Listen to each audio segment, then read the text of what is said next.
हरियाली, ये हरा भरा हमारा वतन ईस्टर्न उत्तर प्रदेश गोरखपुर के पास का इलाका है। ट्रेन से सफ़र कर रहे हैं। सुबह का वक्त है, सूरज अभी अभी निकला है। गोरखपुर और आसपास का ये इलाका हरा भरा, धान की खेती भी है, आम के बाग भी हैं, दूसरे पौधे भी हैं। आमों के बागों पे आम अभी भी लदे हुए हैं।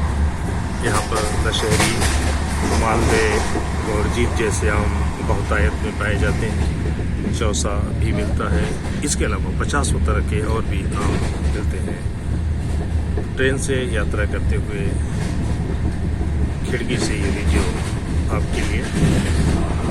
इन्हीं हरियालियों को देखकर कभी किसी शायर ने कहा था कि मेरे देश की धरती सोना उगले, उगले हीरे मोती, मेरे देश की धरती सोना उगले। दरअसल हमारे देश की धरती सोना उगलती है। ये वही धरती है हरियाली वाली, हर तरफ हरे भरे पेड़, खेत, बागात।